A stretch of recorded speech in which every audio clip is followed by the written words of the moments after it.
안녕하십니까? 폴란드 바르샤바 국립대 김규남입니다. 이 통일된 그 한반도의 미래 시민사회 모습을 우리가 함께 고민해보고자 이 강의를 준비했는데요. 특별히 우리가 현재 살고 있는 이 한반도와 지정학적으로 비슷한 환경에 있기 때문에 이 복잡한 역사를 우리와 공유하고 있는 이 유럽의 그 폴란드 이야기를 나누면서 우리의 모습을 좀 더 깊이 생각해 보려고 합니다. 이 강의는 그 큰 그림을 그려보면 한 두 가지 정도로 이렇게 나눠 보려고 하는데요. 먼저 유럽 중앙에 자리 잡은 폴란드와 체코, 슬로바키아, 헝가리와 같은 나라들이 최근에 현대에 겪은 이야기를 나누면서 우리가 아니라 그들의 경험을 좀 이해하는 시간을 갖도록 하겠습니다. 이 강의가 네 파트로 구성이 되어 있는데요. 이 첫 두 부분이 이 중부 유럽의 공산체제 경험, 여기에 속할 겁니다. 이어서 우리 한반도가 통일을 어떻게 준비해야 할지, 그리고 미래 통일 시민사회는 어떤 모습으로 우리에게 다가올 수 있을지 좀 더 고민해보기 위해서 이 앞서 그들의 이야기, 앞서 소개한 중부 유럽 그들의 문제를 우리의 문제로 한번 끌어와 보겠습니다. 이 네 파트 가운데 나머지 두 부분은 이 우리의 과제를 고민해보는 이 부분에 속할 겁니다. 따라서 첫 강의와 둘째 강의를 통해선 우리 한반도를 좀 넘어서서 이 지식적 배경을 이해하실 수 있겠고요. 그리고 나머지 셋째와 넷째 이 강의를 통해선 우리의 미래를 고민할 수 있을 겁니다.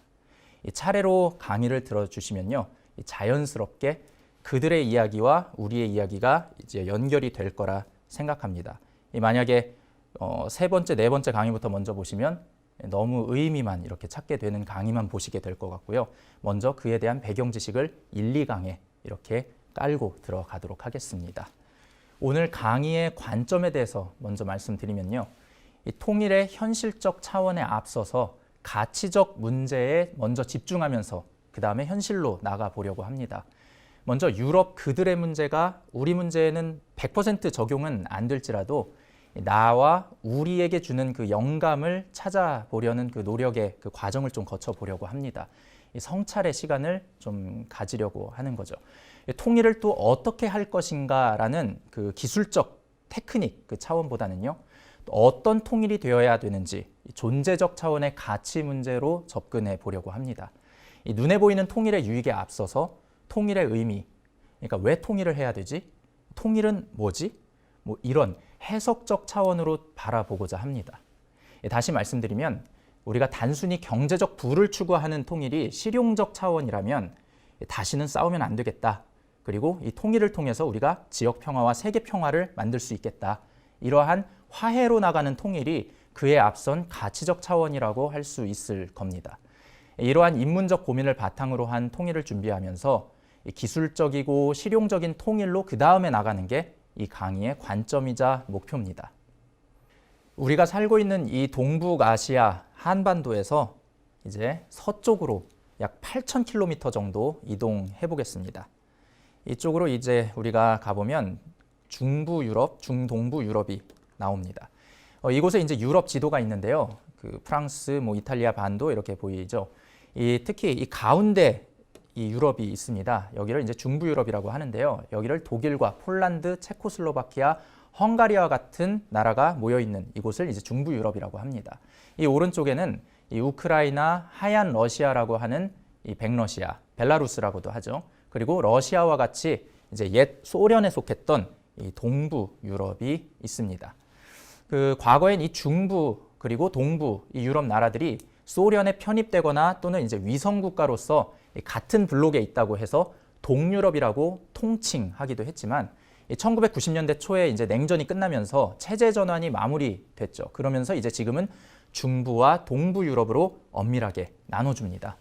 혹시 여러분들께서 이제 폴란드나 체코에 가셔서 여기 동유럽, 뭐 이스턴 유럽 이렇게 하시면 현지인들이 별로 기분 좋아하지 않을 겁니다. 왜냐하면요, 이게 과거 소련의 위성국가 잔재라고 여기는 이들이 많기 때문입니다. 그래서 이제 출장 혹시 가실 때는요, 이 폴란드만 가실 땐 센트럴 유럽, 중부 유럽이라고 해주시고요. 근데 폴란드랑 동부 유럽인 우크라이나를 함께 묶어 가신다면 센트럴 이스턴 유럽으로 표기해 주시면 무난할 겁니다. 우리말로는 이제 중동부 유럽 또는 동구권이라고 이제 부르시면 됩니다. 이 나라들이 이제 현대 역사에서 국가 통제 사회주의를 경험하면서 북한과 가까운 나라들이었는데요. 이제 그들은 어떻게 체제 전환을 했는지 그 경험을 지금부터 나눠보려고 합니다. 이제 이 중동부 유럽의 공산화 기원을 좀 우리가 살펴본다면 이 시작은 2차 세계대전으로 거슬러 올라갑니다. 이 독일의 히틀러와 소련의 스탈린은 이 서로 침략하지 않겠다고 조약을 맺습니다. 이 1939년 8월에 이 주변국 몰래 이제 상호 불가침 조약을 맺는데요. 이 다음 달인 9월에 폴란드를 양쪽에서 소련과 이 독일이 나눠서 점령을 합니다. 그래서 이제 나치 독일이 9월 1일에 폴란드의 왼쪽을 쳐들어가고요. 이 보름 뒤에 9월 17일은 소련이 이제 폴란드의 반대쪽에서 이 폴란드의 오른쪽을 점령합니다. 이게 2차 세계대전의 시작입니다. 2년 뒤에는 1941년 그때 독일이 비밀 조약을 어기고 이 소련의 뒤통수를 치는데요. 이 소련을 침공하면서 전쟁의 양상이 바뀌어 버립니다. 이 소련이 그때는 이제 연합군과 한편이 돼서 독일과 맞서 싸우게 되고요. 이 독일은 유럽에선 공공의 적이 돼 버립니다. 그러다가 이제 1945년에 소련이 독일의 동부와 베를린을 점령하면서 독일이 항복을 하게 되고요. 이 독일의 서부까지 이제 반대편에선 연합군이 진격을 하면서 독일이 결국 동서독으로 나뉘게 됩니다. 이 독일의 동부 지역은 모두 소련의 영향권으로 이제 들어가면서 중동부 유럽 각 나라마다 이제는 소련이 주도한 공산당이 집권을 하게 됩니다. 인민들이 자발적으로 공산당을 원해서 집권했다기보단요. 이 모스크바, 소련의 모스크바가 주도한 수동적인 해방이자 체제라고 할 수 있습니다. 이로써 이제 유럽뿐만이 아니라 전 세계가 이제 두 진영으로 나뉘면서 냉전이 시작됩니다. 이 동서독을 경계선으로 그 서쪽은 이제 연합군 세력이 그리고 동쪽은 소련이 주도하는 체제로 나뉩니다. 이 대표적으로 군사안보 동맹 체제가 있는데요. 이 서방에선 1949년에 북대서양 조약기구 나토라고 우리가 알고 있죠. 이 기구를 설립하고요. 이에 맞서서 이제 동구권은 1955년에 바르샤바 조약기구를 조직합니다. 이 폴란드 수도 바르샤바에서 이 소련과 위성 국가들이 함께 모여서 이제 만든 기구입니다. 이 다시 정리해 보면요, 그 2차 세계대전이 소련의 승전으로 끝나면서 이 소련의 영향권에 있던 중동부 유럽 나라들의 정부들은 이 친소 세력들이 이제 구성을 하게 됩니다. 이 스탈린에 저항하는 망명정부 세력이나 다른 정당 세력은 이 숙청을 당하거나 또는 이제 서방으로 도망을 가게 됩니다. 망명을 하게 되죠. 그러면서 이제 모스크바가 강요한 국가 통제 사회주의가 이제 자연스럽게 이식이 되는데요. 이 시민들의 자유가 지극히 통제된 사회였습니다. 이 언론과 집회, 시민들의 그 사유재산권의 자유가 다 제한됐고요. 이 종교 지도자들도 투옥되거나 당의 충성서약을 억지로 하게 됩니다.